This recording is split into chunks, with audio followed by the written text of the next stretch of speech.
In color, the continuing story of Peyton Place.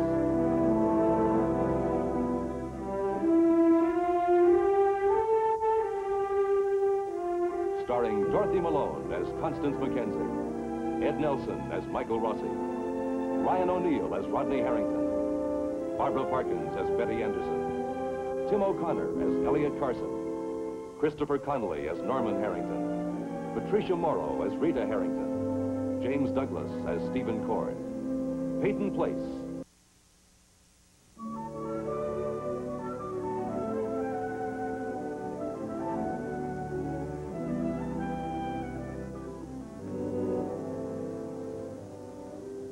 Today is a very special day for the Peyton Place Clarion, and for the readers who have known its history, and its two editors, Matthew Swain and now Elliot Carson. Elliot is the father of an 8-pound, 2-ounce boy, a healthy, shouting infant named Matthew. Matthew, gift of God. Morning. Good morning. Everything ready to go? Yes, sir, Mr. Carson. Okay, let her rip then. Congratulations, Mr. Carson. Thanks, thank you. Don't miss any doorsteps either. Here. Compliments of the Clarion. It's a boy. Oh, congratulations, Elliot. Thank you. It's wonderful. Thank you.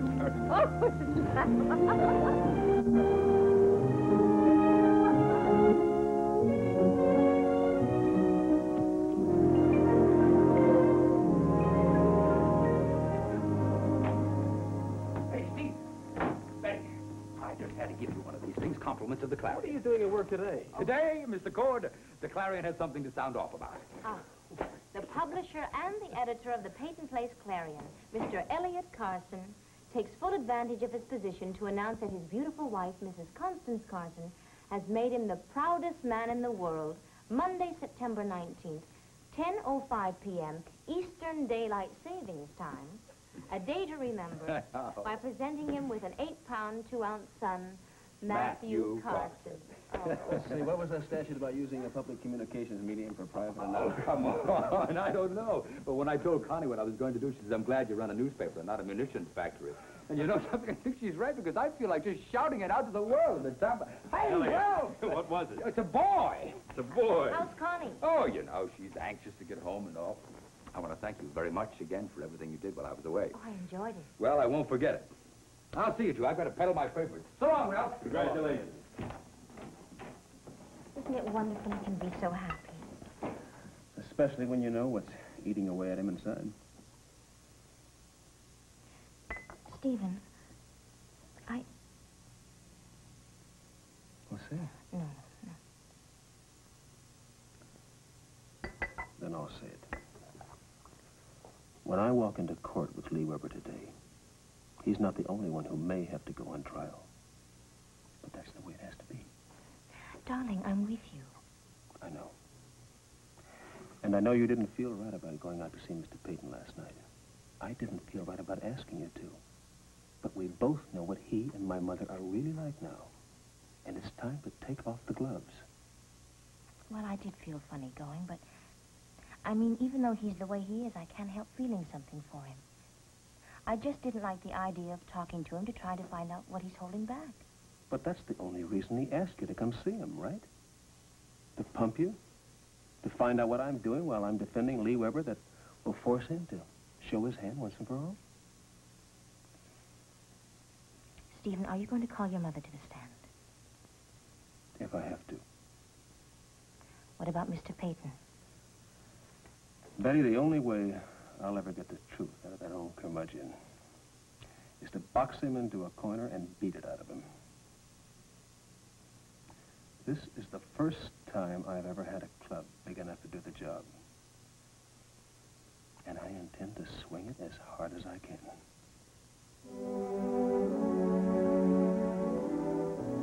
I'm cornered, Hannah, and Stephen knows it. I've got to find out what he's planning. Well, asking Betty to come here last night was a very foolish way to go about it, Martin. She's the only person who could persuade him to drop the case. I could have told you that she wouldn't. Then you never consult me about anything anymore. You're right, Hannah. I don't. Not after the kind of judgment you displayed in dealing with Anne. I did what I had to. You lit the fuse that set Stephen off. If I can't compensate in some way for your stupidity, there'll be an explosion in that courtroom that may blow everything to bits. Hannah, you're going to Stephen's office. This morning. Martin. I insist. Martin, I can't. I can't talk to him now. You can and you will. But why? Because Stephen's reaction to your leaving town will tell us a great deal. I'm leaving town. Yes, Hannah, you're leaving Peyton Place today. But first, you're going to tell Stephen all about it. I don't understand, Martin. You don't have to understand. Just do as I tell you. Go to Stephen, tell him you're leaving for New York, that you've developed a nervous condition. You've got to get away. You'll be gone a month, maybe 2. You're not sure. But what if he insists that I stay here? Then we'll know he plans to use us at the hearing. But if he makes no effort to keep you from leaving, it means that he has no plans to use us. Either way, we'll know what he's doing. But maybe he'll know what I'm doing. Hannah, you've maneuvered Stephen for 28 years. You'll manage him this time. You'll have to.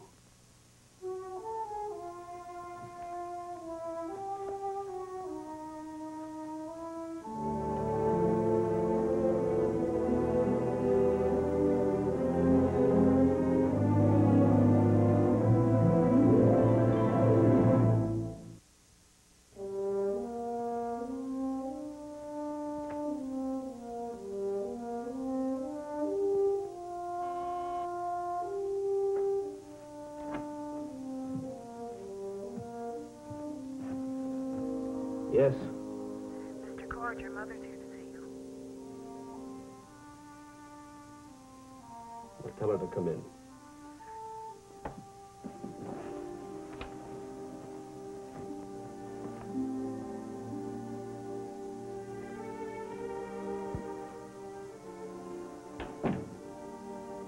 Hello, Steve. Mother? Hi, this is very attractive, isn't it? I like it. Did Betty add the touches? Some of them. Now, what do you want? Well, I don't quite know how to put it, but I suppose the honest thing to say would be that I want my son. How can you pretend there's anything left? Stephen. Mother, the word sticks in my throat. I don't have any illusions about your feelings for me. I have no feelings for you. Now, what do you want? I'm leaving Peyton Place. I thought you should know. When? Today. Whose idea was that? But it wasn't anyone's idea. It's a necessity. Oh, I'm sure it is. But who decided it was a necessity, you or Mr. Peyton? I really do need to get away, Stephen. I need the rest. My nerves There's nothing wrong with your nerves. Who else could do what you've done and then walk in here as if nothing had happened? I'll be in upstate New York, Stephen. Mr. Peyton will know where to reach me if you want me for anything. I don't think I will.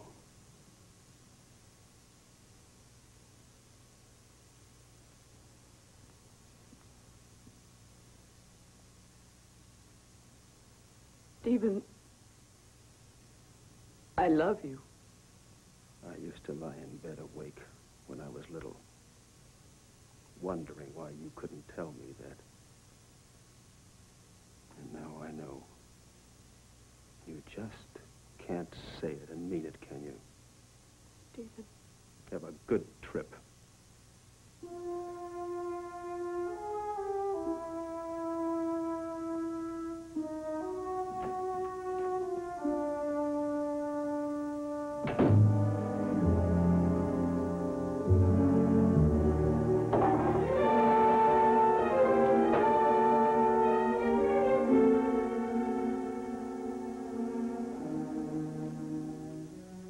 Yes, Mr. Cord?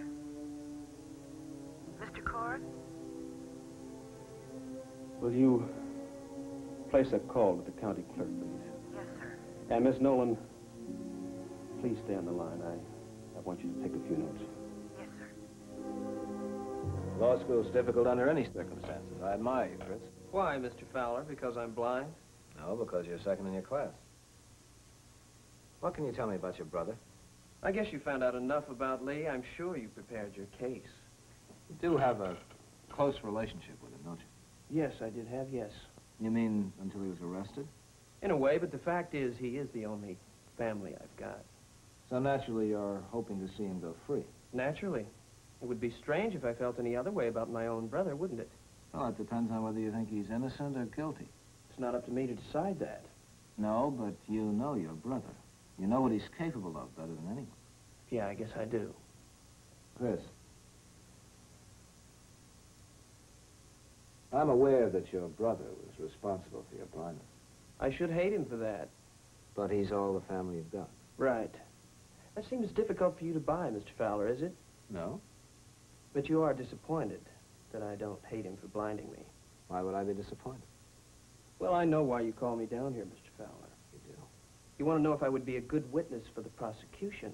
Oh, I have enough witnesses, Chris. I'm sure you do, but you wouldn't mind strengthening your case against Lee by having his own brother testify against him. Chris. I don't believe your protestations about family. I think you do hate your brother. It would be unnatural if you didn't. And this is a chance to see that he's punished, even though it's for something else. Well, that's your theory. And it isn't true? Well, what difference does it make? If I did testify against Lee, if I were forced to testify against him, I'd have to control my emotions anyway, wouldn't I? Otherwise, the judge might throw out my testimony as that of a, quote, embittered, revenge-seeking blind boy, unquote. Well, I think you're pretty good at controlling your emotions, Chris. Anyway, this whole discussion's sort of academic. I'm sure Stephen Cord will call you as a witness for the defense. No, he won't, Mr. Fowler. He won't do that. What's your hurry, Chris?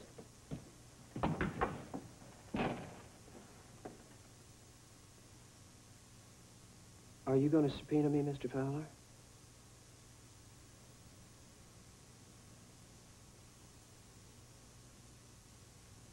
Thanks for coming by.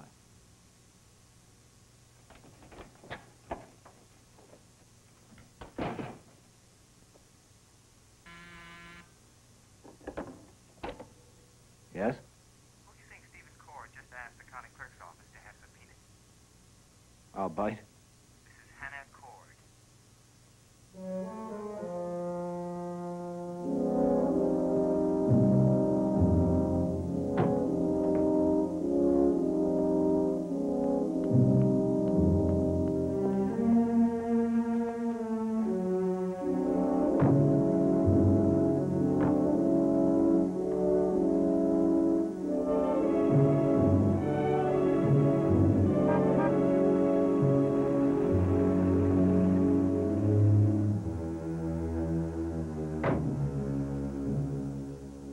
Mrs. Hannah Cord?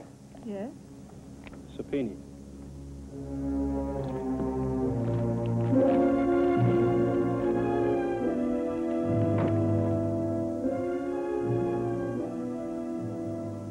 Drive on.